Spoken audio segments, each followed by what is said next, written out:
आज की वीडियो में हम आपका दिमाग हिला देने वाले हैं, क्योंकि हम बात करने वाले हैं दुनिया के सबसे अतरंगी, अजीबोगरीब और वियर्ड बसेस के बारे में। ये गाड़ियाँ इतनी अनोखी हैं कि आप भी इन्हें देखकर यही कहेंगे कि भाई ये बस है या किसी दूसरी दुनिया का अजूबा। तो सीट की पेटी बांध लीजिए, क्योंकि आज का ये सफर बेहद रोमांचक होने वाला है। अगर आप चैनल पर नए हैं तो नीचे दिए गए लाल बटन को दबाकर अभी सब्सक्राइब कर लें और बेल आइकन को ऑल पर सेट कर दें, ताकि ऐसी ही धमाकेदार और दिमाग खोल देने वाली वीडियोस आपसे कभी मिस ना हो।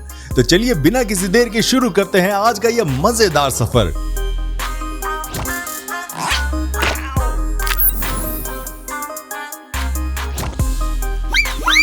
क्या आपने कभी बर्फ पर चलने वाली बस देखी है? कनाडा के कोलंबिया आइसलैंड पर द ग्लेशियर बस चलती है। इसे आइस एक्सप्लोरर भी कहते हैं। ये कोई आम बस नहीं है, बल्कि एक भीमकाय मॉन्स्टर ट्रक जैसी दिखती है। इसके टायर एक आम इंसान के कद से भी बड़े होते हैं और इनमें बहुत कम हवा भरी जाती है, ताकि ये बस बिना फिसले भारी बर्फ और ढलानों पर आसानी से चल सके। इस अनोखी बस में बैठकर लोग सीधे अथाबास का ग्लेशियर के ऊपर पहुंच जाते हैं, जहां आम गाड़ियां जाने की सोच भी नहीं सकती। मजेदार बात यह है कि दुनिया में ऐसी गिनती की कुछ ही बसें हैं। जब ये विशाल गाड़ी कड़कड़ाती बर्फ को चीरती हुई आगे बढ़ती है, तो अंदर बैठे सैलानियों को ऐसा लगता है जैसे वो किसी दूसरी ही दुनिया की सैर कर रहे हों। ये सफर रोमांच से भरा होता है। ये गाड़ी है या कोई train? Auto tram extra grand को देखकर हर कोई यही सोचेगा। जर्मनी में बनी ये अनोखी बस दुनिया की सबसे लंबी बसों में से एक है, जिसकी लंबाई लगभग 100 फीट है।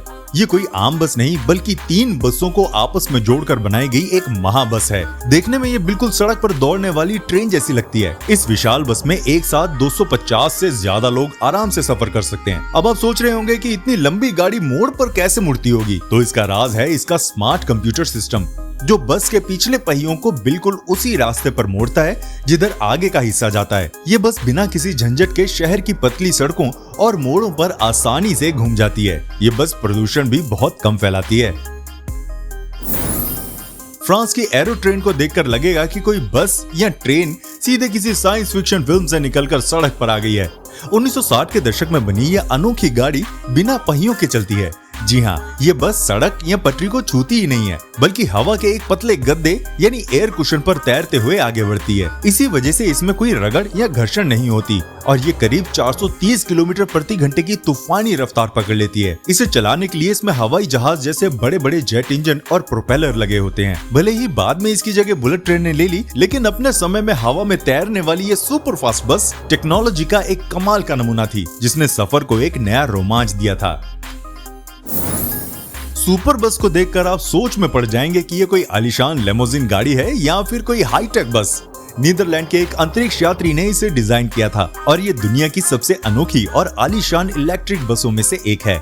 इसकी बनावट आम बसों जैसी ऊंची नहीं, बल्कि एक रेसिंग कार की तरह बिल्कुल जमीन से सटी हुई और एकदम स्लीक है। इसकी सबसे मजेदार बात यह है कि इसमें कोई 1 या 2 नहीं, बल्कि पूरे 16 दरवाजे हैं जो ऊपर की तरफ खुलते हैं। ये पूरी तरह बिजली से चलती है और इसकी रफ्तार लगभग 250 किलोमीटर प्रति घंटे तक पहुंच सकती है। इसके अंदर का नजारा किसी प्राइवेट जेट या महंगी लेमोजिन जैसा होता है, जहाँ करीब 23 लोग एक साथ बैठकर आलीशान सफर का मजा ले सकते हैं। तकनीक और रफ्तार का ये मेल सचमुच कमाल का है।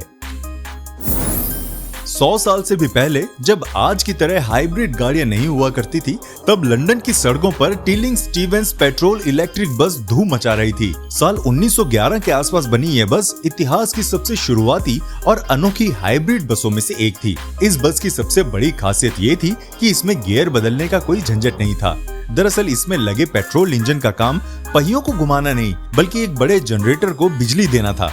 फिर उस बिजली से इलेक्ट्रिक मोटर चलती थी, जो बस के पिछले पहियों को दौड़ाती थी। गियर और क्लच न होने की वजह से इसे चलाना बेहद आसान था और यात्रियों को भी झटके नहीं लगते थे। आज हम जिन पर्यावरण अनुकूल बसों की बात करते हैं, टिलिंग स्टीवेंस ने उसकी शुरुआत 1 सदी पहले ही कर दी थी। अगर आप पुरानी फिल्मों के शौकीन हैं, तो आपने पेरिस की सड़कों पर दौड़ने वाली रेनॉल्ट TN6C बस जरूर देखी होगी। 1930 के दशक में बनी यह बस अपने जमाने की सबसे मशहूर गाड़ियों में से एक थी। इसकी सबसे मजेदार और अनोखी बात थी इसका ओपन प्लेटफॉर्म, यानी बस के पिछले हिस्से में एक खुला हुआ बरामदा जैसा होता था, जहां कोई दरवाजा नहीं था। सैलानी और स्थानीय लोग इस खुले हिस्से में खड़े होकर पेरिस की खूबसूरत सड़कों और ताजी हवा का मजा लेते हुए सफर करते थे। मजे की बात यह है कि लोग चलती बस में भी इस खुले प्लेटफॉर्म से आसानी से चढ़ और उतर सकते थे। अपने मजबूत इंजन और अनोखे डिजाइन की वजह से इस बस ने करीब 30 सालों तक पेरिस के लोगों की सेवा की और आज भी ये बस पुराने जमाने की याद दिलाती है। 1950 के दशक में फ्रांस की राजधानी पेरिस की खूबसूरती दिखाने के लिए एक बेहद अनोखी बस बनाई गई, जिसे सिट्रोएन U55 सिटीरामा कहते हैं। ये अपने जमाने की सबसे अतरंगी और भविष्य की दिखने वाली डबल डेकर बस थी। इसकी सबसे बड़ी खासियत ये थी कि इसकी दीवारें और छत लगभग पूरी तरह पारदर्शी कांच और घुमावदार कड़े प्लास्टिक से बनी थी, ताकि सैलानी अंदर बैठकर बिना किसी रुकावट के पेरिस के खूबसूरत नजारे देख सकें। इस बस का डिजाइन किसी पानी के जहाज जैसा लगता था, जिसके आगे एक नुकीला तीर जैसा लगा था। हर सीट पर यात्रियों के लिए हेडफोन्स की सुविधा थी, ताकि वे अपनी भाषा में पेरिस का इतिहास सुन सकें। हालांकि पूरी तरह कांच से घिरे होने के कारण गर्मी के दिनों में ये बस किसी ग्रीन हाउस की तरह तप जाती थी। फिर भी ये बस अपने समय का एक अद्भुत अजूबा थी। रुडेरा 2 लेवल एयरपोर्ट बस हवाई अड्डे पर चलने वाली एक बेहद अनोखी और आधुनिक डबल डेकर बस है। इसे खास तौर पर एयरबस A380 जैसे दुनिया के सबसे बड़े और विशाल हवाई जहाजों के यात्रियों के लिए डिजाइन किया गया है। इस बस की सबसे बड़ी खासियत इसका अनोखा तालमेल है। ये बस सीधे हवाई जहाज के दरवाजों की ऊंचाई से मैच हो जाती है। इसके डेक इस तरह से बने हैं कि यात्री बिना सीढ़ियां चढ़े या उतरे बस से सीधे विमान के ऊपरी या निचले कैबिन में आसानी से आ जा सकते हैं। इसमें एक साथ कई यात्री बिना किसी भीड़ भाड़ या झंझट के सफर कर सकते हैं।